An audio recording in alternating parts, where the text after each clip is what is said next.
Hola and bienvenidos. My name is ChaCha Burnadette. I am the executive director and MC for the Darling Clementines burlesque and variety show here in Sacramento, California. I am so honored to have been contacted by the lovely Crocker Art Museum, and they asked me to tell a little story to all of you about a queer person of color artist that inspires me. And I knew exactly who I was going to talk about. Tonight, I want to talk to you about Miss Frida Kahlo.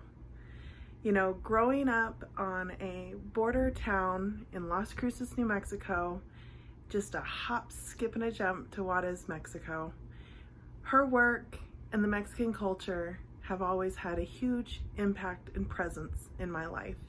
And so I am thrilled that I get to share a little bit about Frida and her work and her life with you today. Frida Kahlo was a queer, bisexual, Mexican-German artist icon. Her art was powerful and culturally impactful, driven by the extraordinary suffering and hardships she experienced in life. In 1925, Frida, at the young age of 18, was in a horrible streetcar accident that resulted in several injuries. She was impaled by an iron handrail through her pelvis, many broken bones and fractures throughout her body. Her life was a constant flood of pain and suffering. It was after this terrible accident that Frida began to learn to paint. Her art was a huge part of her recovery and therapy. Her surreal work gained great importance as she used her beautiful self-portraits to illuminate the iconography and Mesoamerican culture. Her work depicted her personal suffering and her passion for Mexican politics. She also paid tribute to the love of her life, the famous artist and heroic revolutionary muralist, Diego Rivera. Throughout her life, though married to Diego, Frida Kahlo had many relationships with both men and women, but this was not the most revolutionary impact she had on gay culture and history. She was a master cross-dresser.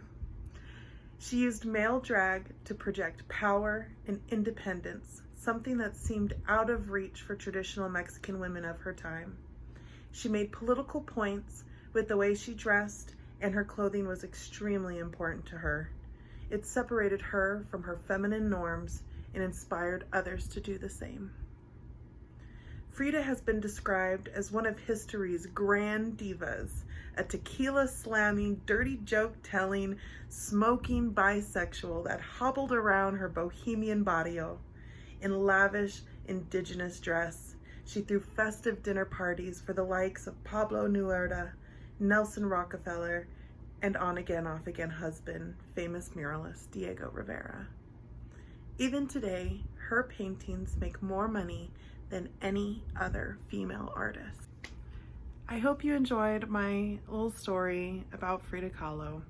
She has always been such an incredible inspiration for me and to many Latinx women, and I just hope that you all can take this moment to think about the Black and brown voices of our current day, those artists now who could use the support and the inspiration that they so deserve, because you never know, there could be another Frida out there, another Diego Rivera, another new brown and Black voice in the world, because the world needs to hear those stories now more than ever.